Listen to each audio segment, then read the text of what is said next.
रोजगार की तैयारी। नमस्कार दोस्तों, मैं हूं अजीज शेख रास्तानी और आप देख रहे हैं आपका अपना YouTube channel Sameer mobile repair solution. Repairing की नेक्स्ट क्लास में आपका तहे दिल से इस्तेमाल करता हूं। दोस्तों, कोरोना की रफ्तार तेज़ गति से बढ़ रही है, उसी तरह से हमारी धड़कनें बढ़ रही हैं।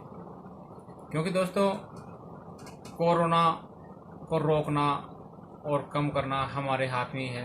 सरकारों के भरोसे अपन बैठे रहेंगे तो ये काम चलने वाला नहीं है। मास्क लगाते रहें, सैनिटाइज़र का उपयोग करते रहें और अपने आप को बचाते रहें। दोस्तों, इस कोरोना काल में मैं चाहता हूं कि आप सभी एक स्किल को डेवलप करें जिससे कोरोना ख़त्म हो, उसके बाद में कम से कम एक स्किल ऐसी अपने पास रहे जिसमें हमें रोज़गार के लिए नहीं भटकना पड़े। तो उसी दौर को, उसी मंजर को, उसी मुहिम को आगे बढ़ाते हुए मैं आपको अपनी मोबाइल की जो पिछले वीडियो मैंने बताया था कि किस प्रकार से एक खाली कागज़ पर की सिग्नल कैसे आते हैं और कैसे जाते हैं, तो वही बातें मैं आज एक मोबाइल की मदरबोर्ड में बताऊंगा कि किस प्रकार से सिग्नल आते हैं, किस प्रकार से आवाज़ आती है, किस प्रकार से आवाज़ जाती है, बैटरी कनेक्टर क्या होता है, मेमोरी जैक क्या होता है, मेमोरी ट्रे क्या होती है, सिम जैक ट्रे क्या होती है, बैटरी चार्जिंग कनेक्टर क्या होता है, हैंड फ्री जैक क्या होता है, ये सभी मैं आपको दिखाऊंगा।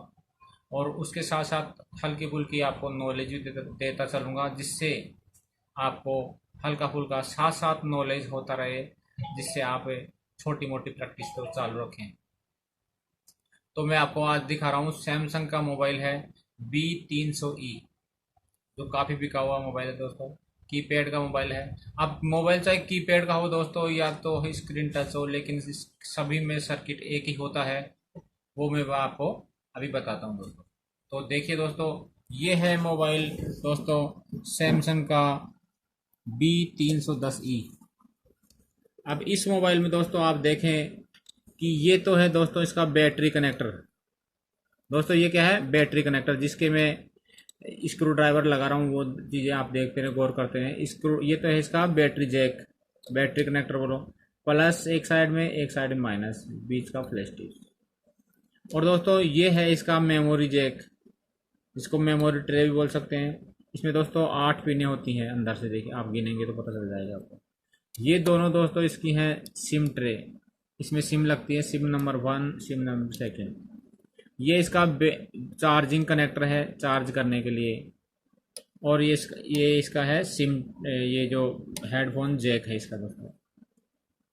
ये इसका माइक है दोस्तों। ये मोबाइल की डिस्प्ले है और ये है इसका LED लाइट, जिसको टॉर्च का उपयोग अपन करते हैं। यहाँ दोस्तों इसका ऊपर की साइड में स्पीकर लगता है इसका, जिससे अपन रिसीवर कहते हैं, आवाज़ सुनाई पड़ती है। और ये नीचे की साइड में आप देख रहे हैं दोस्तों, ये है इसका माइक, जिसमें आप बोलते हैं और आवाज़ सामने वाले के पास जाती है। ये दोस्तों इसका एंटीना है, कईयों में बाहर लगा हुआ था, इसमें से दोस्तों इनबिल्ट एंटीना है जो अंदर ही चिपका हुआ है। अब बताता हूँ दोस्तों मैं वो कागज़ वाली बातें इसमें कि आप आसानी से समझ सकें। सबसे पहले दोस्तों सिग्नल यहाँ आता है इसमें एंटीना में। अब एंटीना सिग्नल को आगे बढ़ाता है, इस सर्किट में देता है, जिसमें कैपेसिटर भी होते हैं, रेजिस्टेंस भी होते हैं। इनको मैं मापना और इनकी टेस्टिंग करना मैं आपको भी नहीं सिखाया हूँ, अपनी क्लासों में आगे से आगे आप देखते रहेंगे। ये चीज़ें दोस्तों बताना मेरे लिए बेहद ज़रूरी था, ये प्राथमिक चीज़ें, क्योंकि इससे आपकी रुचि रहेगी कि हाँ ये मोबाइल रिपेयरिंग में ऐसे ऐसे चलता है सब कुछ। इस सर्किट के बाद में ये है टावर, इसमें सिग्नल आते हैं दोस्तों। टावर से होते हुए सिग्नल, देखिए बारीक सी पतली सी लाइन है, आप देख पा रहे होंगे यहाँ से इसके, ये देखिए मेरा जैसे जैसे ड्राइवर चल रहा है इसे, तो ये इससे यहाँ इस लाइन से होता हुआ सिग्नल प्रवेश करता है इस नेटवर्क आईसी में। नेटवर्क आईसी से दोस्तों इसके बाद में सिग्नल आगे पहुंचता है फ्रीक्वेंसी बैंड में। 1900 मेगाहर्ट्ज, 1800 मेगाहर्ट्ज ये बैंड चलते हैं। तो इस बैंड के माध्यम से सिग्नल प्रवेश करता है इसमें सीपीयू में। इसमें दोस्तों मैं आपको बता दूं, इस मोबाइल की प्लेट में सर्किट को एसएमडी किया हुआ है, सर्किट को छोटा किया हुआ है। कईयों में तो पावर आईसी अलग होती है, फ्लैश आईसी अलग होती है और सीपीयू अलग होता है, लेकिन इसमें सभी कुछ इसमें दिया गया है, ऑडियो, सीपीयू, पावर, फ्लैश। इसमें दोस्तों ये signal analog digital, digital to analog होते हुए ये डिजिटल बना करके सर्किट के माध्यम से हमें इस स्पीकर में, इस रिसीवर में आवाज़ में चेंजिंग करते हुए डिजिटल बन गई। तो डिजिटल का मतलब होता है हमें दिखाई देना या सुनाई देना, कुछ भी जो अपन को दिख रहा है या सुनाई दे रहा है वो डिजिटल हो गया। एनालॉग का मतलब होता है दोस्तों जो फ्रीक्वेंसी होती है वो एनालॉग होती है, जो हमें दिखाई नहीं देती है। तो इस स्पीकर के माध्यम से हमें ये सब कुछ सुनाई देता है, जिसे रिसीवर, मैंने पिछले वीडियो में बताया था आपको रिसीवर, तो इसमें हम सुनाई पड़ते हैं। अगर लोड स्पीकर को ऑन करते हैं अपन, तो स्पीकर को ऑन करने के बाद यहाँ पर एक बड़ा स्पीकर लगा होता है, इस स्पीकर का बड़ा रूप, जिसको मैं दिखा दूं। ये तो है इसका स्पीकर जो यहाँ लगता है, रिसीवर जिसको बोले, और ये है इसका रिंगर। रिंगर बोले अपन टेक्निकल भाषा में, नहीं तो स्पीकर भी बोल सकते हैं। ये दोस्तों ये लगता है इस जगह पर, इसको मापना मैंने आपको भी बताया नहीं है, ये सब कुछ मैं आपको सिखाऊंगा, वीडियो देखते रहें रेगुलर आप दोस्तों। ये दोस्तों ये है इसका वाइब्रेटर, वाइब्रेशन होता है जब मोबाइल में ये मोटर काम करती है। ये देखिए ये घूमता है, ये मोटर, तो वाइब्रेशन होता है। ये यहाँ लगती है दोस्तों। अब बीच में ये सब कुछ बता दिया, इसके बाद अपन चलते हैं आगे।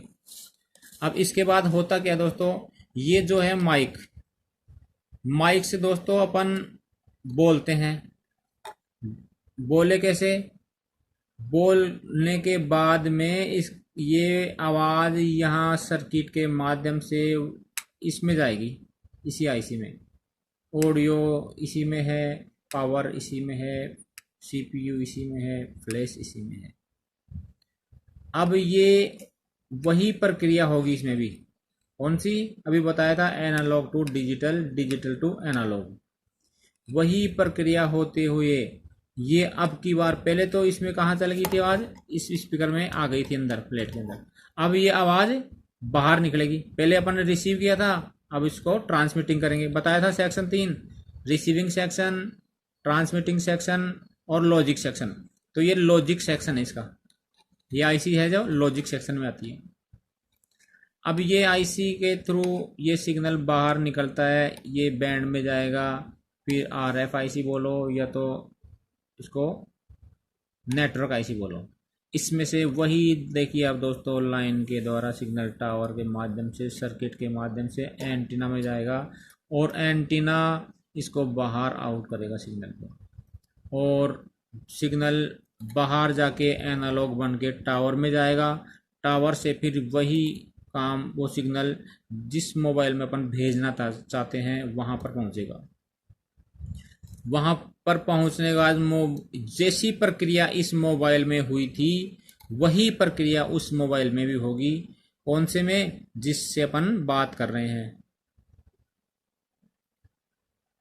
तो दोस्तों देखते रहें और मुस्कुराते रहें। ये अपना एक बेसिक सा नॉलेज मैंने आपको दिया था, तो इसको आप एक बार, 2 बार, 3 बार दोहराएं और इसको पढ़ते रहें। तब तक के लिए धन्यवाद दोस्तों। जय हिंद दोस्तों।